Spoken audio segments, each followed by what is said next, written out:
দেশের বিভিন্ন স্থানে সংখ্যালঘুদের ওপর নির্যাতনের খবরকে গুজব ও সাজানো নাটক বলে অভিহিত করেছেন বিএনপি মহাসচিব মির্জা ফখরুল ইসলাম আলমগীর। সমস্ত হামলার ঘটনা রাজনৈতিক এবং ধর্মীয় ইস্যুতে নয় বলেও মন্তব্য করেন তিনি।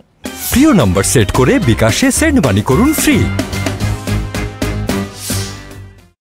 সকালে ঠাকুরগাঁওয়ের কালীবাড়ি এলাকায় নিজ বাসভবনে সাংবাদিকদের এসব কথা বলেন তিনি। বিএনপি মহাসচিব বলেন, একটি বিদেশি চক্র বাংলাদেশের ছাত্র জনতার বিজয়কে নস্যাৎ করতে চায়। তারাই দেশের সংখ্যালঘু নির্যাতনের অলীক কাহিনী প্রচার করছে। আরও বলেন, ঠাকুরগাঁওয়ে যে সকল হামলা ভাঙচুরের ঘটনা ঘটেছে তা সম্পূর্ণ রাজনৈতিক, কোনো ধর্মীয় ইস্যুতে নয়। এছাড়া দলের কারো বিরুদ্ধে সহিংসতার প্রমাণ পাওয়া গেলে তাকে তাৎক্ষণিক বহিষ্কার করা হবে বলেও হুঁশিয়ারি জানান বিএনপি মহাসচিব।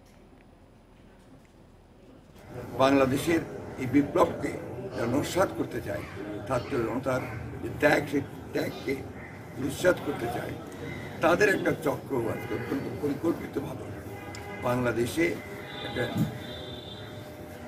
মাইনরিটি নির্যাতনের একটা অলীক একটা কাহিনী প্রচার করতে।